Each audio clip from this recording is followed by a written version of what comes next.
Hello, ladies and gentlemen, boys and girls. I'm Canon, the photographer for RandallMRueff. Today is Tuesday, January the 26th, 2016 AD.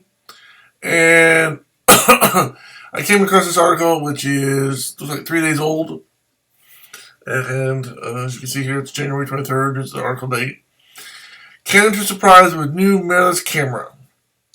Let me read a little bit something about it, and then I'll go from there. We weren't told much. Oh, by the way, this is from CanonRumors.com website. CanonRumors.com.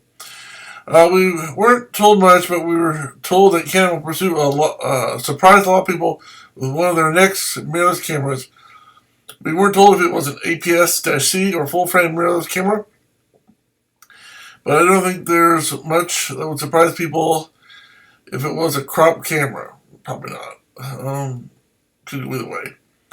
The same source said there has been internal talk at Canon about no longer playing catch-up in emerging segments, this including cinema and mirrorless. It may sound arrogant, but there's those that feel if Canon gets fully behind mirrorless, they're the one brand that could help the segment finally reach the masses. I totally agree, because they're that big. There have been rumors that the EOS M line could get an announcement for CP Plus next month, alongside the EOS 1DX Mark II. So, Canon mirrorless camera. Let me give my few thoughts on it, and you can comment and leave a description or what you think about it in the comments below. This does not sound like it's going to be the EOS 1DX Mark II or anything similar to it. It's going to be more of a medium format, not medium format, but a prosumer level. It's not going to be a high-end camera. I don't think. I could be wrong, but it sounds like it's going to be a pocket camera or maybe a prosumer level camera. You know, somewhere in the $500 to $1,000 range. More than likely, could it be a pocket camera? Yeah, sure. They could make one for $200 or $300 if they wanted to. I don't know.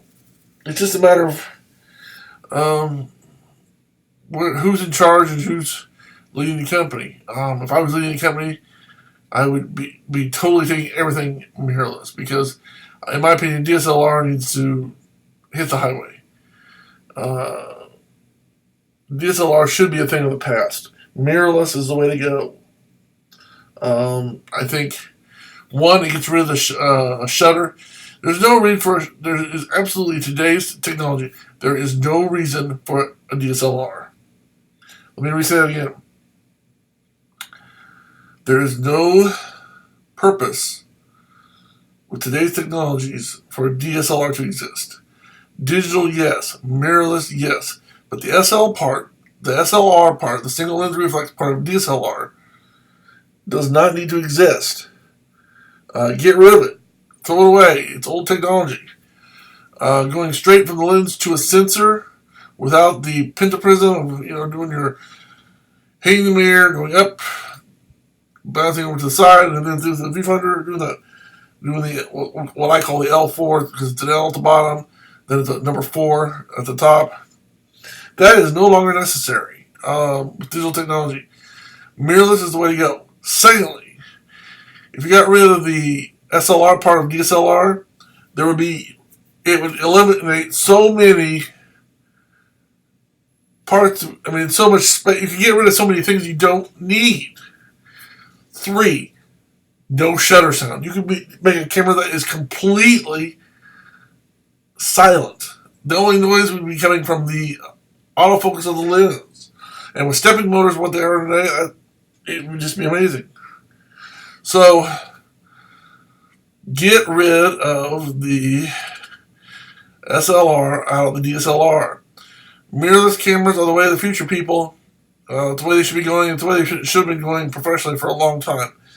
I think it's just a matter of somebody stepping up and saying, one of these companies having enough goals, say, you know what, we're going to take the company this way, or we're going to take the camera line this way.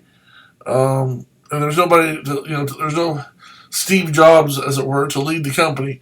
They're doing what they did yesterday, today, and they're like, as long as we're making money, let's keep doing it. I mean, sure, they're making megapixel increases and they're making autofocus increases, but mirrorless is the way to go. And it's one of those things that it's one of those big. Once a camera like the 1DX or the 1DC, the high end camera goes mirrorless, and people see what can really be done.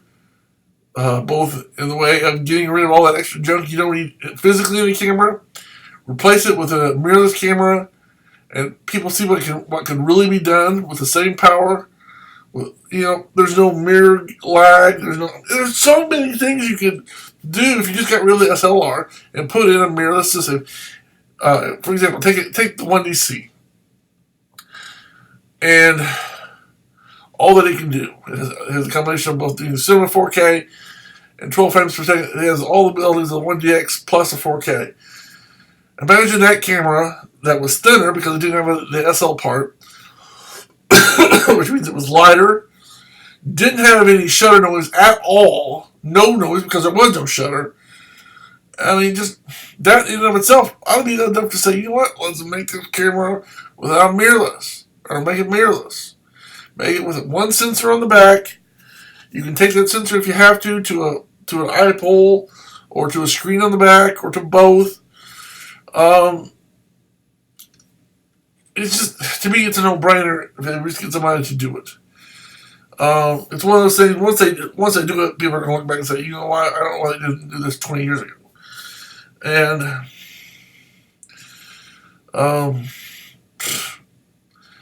it's the way, people. It takes me off that they're not doing it, because I would love to have one. I would love to have a 1DX or a 1DX Mark II or a 1DC or a 1DC Mark II or Canon's top of the high end camera with, instead of having DSLR, just having a mirrorless camera, just having a sensor in the back, have the lens. I mean, it would just be so amazing. And that's what I'm hoping for. So, Canon's surprise with new mirrorless camera is cool, but until they do it for the high end, I'm not going to be really super impressed. Granted, it may be a step in the right direction, but, hey, we'll see what happens. Until next time, I'm Canadian photographer Randall M. Thanks for watching. Have a good day. God bless you.